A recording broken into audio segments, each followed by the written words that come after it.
Shalom pecinta firman Tuhan, kita jumpa kembali dalam program atau acara Rumus Renungan Murid Kristus. Hari ini kita akan membahas Injil Matius pasal 5 ayat yang ke-19 dan ayat 20. Saya akan membaca ayat 19, saya jelaskan lebih dahulu dan nanti kita lanjutkan dengan ayat yang ke-20. Ayat 19 demikian bunyinya, "Karena itu," kata Yesus, "siapa yang meniadakan salah satu perintah hukum Taurat, sekalipun yang paling kecil, dan mengajarkannya demikian kepada orang lain, ia akan menduduki tempat yang paling rendah di dalam kerajaan sorga. Tetapi siapa yang melakukan dan mengajarkan segala perintah-perintah hukum Taurat, ia akan menduduki tempat yang tinggi di dalam kerajaan sorga." Nah, sekali lagi pada waktu kita membaca ayat ini, pastikan Anda membaca ayat-ayat sebelumnya dan ayat-ayat sesudahnya, supaya kita tidak sekedar mencopot ayat ini atau mencomot ayat ini keluar dari konteksnya, sehingga kita tiba pada pemahaman yang kurang pas atau tidak tepat. Sebab kalau kita salah mengerti ayat ini, maka pemahaman kita akan salah. Sekali lagi dikatakan, siapa meniadakan salah satu perintah hukum Taurat, sekalipun paling kecil, dan mengajarkannya demikian kepada orang lain, ia akan menduduki tempat yang paling rendah di dalam kerajaan surga. Sebaliknya, siapa yang melakukan dan mengajarkan segala perintah-perintah Taurat, dan ia akan menduduki tempat yang tinggi di dalam kerajaan surga. Nah, orang yang mencopot ayat ini berkata, Pak Pendeta, saya sudah bilang, makanya jangan pernah keluar dari Taurat. Kita harus mentaatinya, kita harus mengikutinya. Saya sudah bilang, ibadah itu hari Sabtu, bukan hari Minggu. Sebab hari Sabtu itu hari Sabat. Bapak ibadahnya hari Minggu. Ibadah hari Minggu itu bukan dari Tuhan. Itu dari pemerintah Roma, katanya seperti itu. Nah, ini kan pemahaman yang keliru tentang membaca ayat. Sampai hari ini masih ada banyak orang yang memahami pemahaman seperti itu. Dan juga dalam konteks, dalam topik-topik yang lain. Sering dicopot begitu saja. Jangan salah. Nah, perintah Alkitab mengajarkan atau Yesus mengatakan perintah-perintah di dalam Taurat harus ditaati. Tapi jangan salah. Ditaati seperti apa? Ditaati seperti yang dijelaskan dan dipenuhi oleh kehidupan dan ajaran Yesus. Bukan menurut pemikiran legalistik dari orang-orang Farisi dan ahli Taurat pada masa itu.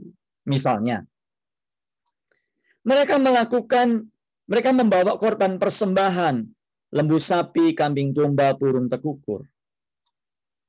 Nah, kita tidak lagi melakukannya. Kenapa? Karena kita percaya bahwa Yesus sudah menggenapi. Yesus adalah anak domba Allah yang disembelih, anak domba Allah yang disalibkan sebagai penggenapan dari bayangan yang dijelaskan Perjanjian Lama, di mana anak lembu, di mana kambing domba, lembu sapi dipersembahkan sebagai korban penebus salah, korban keselamatan, dan sebagainya.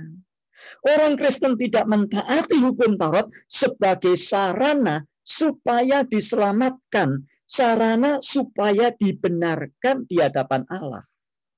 Inilah pola yang diikuti di dalam agama manapun juga. Setiap agama mengajarkan perbuatan baik supaya diselamatkan. Setiap agama mengajarkan amal ibadah supaya diselamatkan. Setiap agama mengajarkan ketaatan kepada perintah-perintahnya supaya diselamatkan. Nah, salah satu bagian yang menjelaskan ayat ini adalah Galatia 2:21.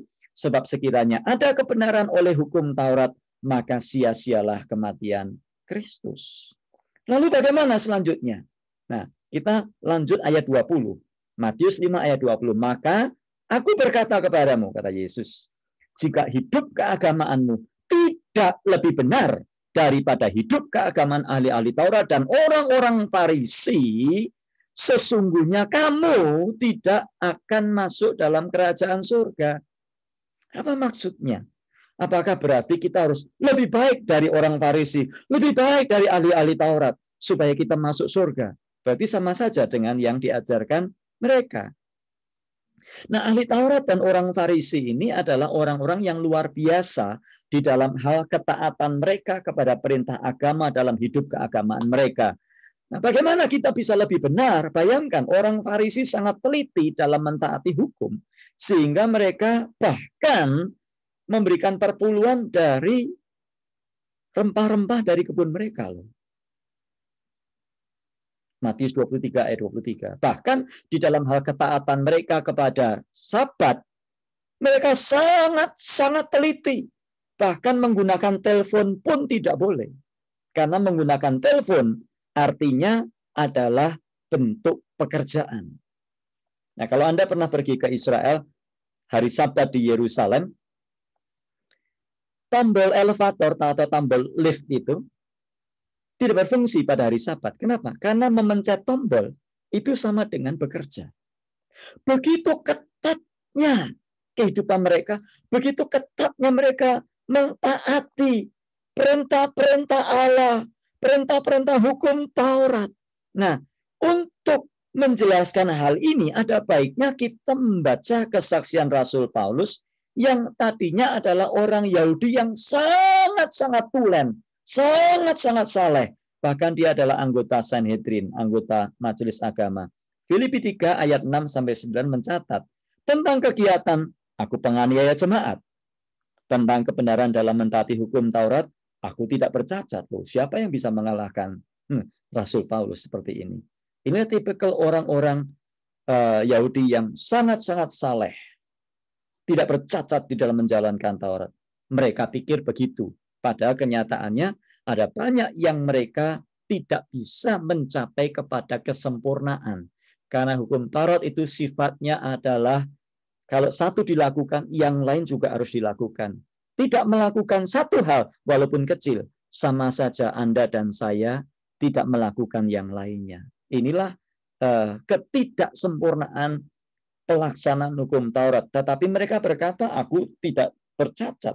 Ayat 7, Filipi 3:7. Tetapi apa yang dahulu merupakan keuntungan bagiku, sekarang kuanggap rugi. Karena Kristus, malahan segala sesuatu kuanggap rugi, karena pengenalan akan Kristus Yesus Tuanku lebih mulia daripada semuanya. Oleh karena dialah aku telah melepaskan semuanya itu dan menganggapnya sampah supaya aku memperoleh Kristus. Ayat 9, perhatikan baik-baik. Dan berada dalam dia, dalam Kristus, bukan dengan kebenaranku sendiri karena mentaati hukum Taurat, melainkan dengan kebenaran karena kepercayaan kepada Kristus, yaitu kebenaran yang Allah anugerahkan berdasarkan kepercayaan. Kebenaran bukan karena mentaati hukum Taurat, tetapi kebenaran yang Allah anugerahkan berdasarkan kepercayaan, melainkan kebenaran karena percaya, iman percaya kepada Yesus. Inilah yang dimaksud dengan kebenaran yang lebih benar dari orang Farisi dan ahli Taurat, dari orang-orang Yahudi yang saleh pada masa itu. Inilah kebenaran yang dimaksud di dalam ayat 20.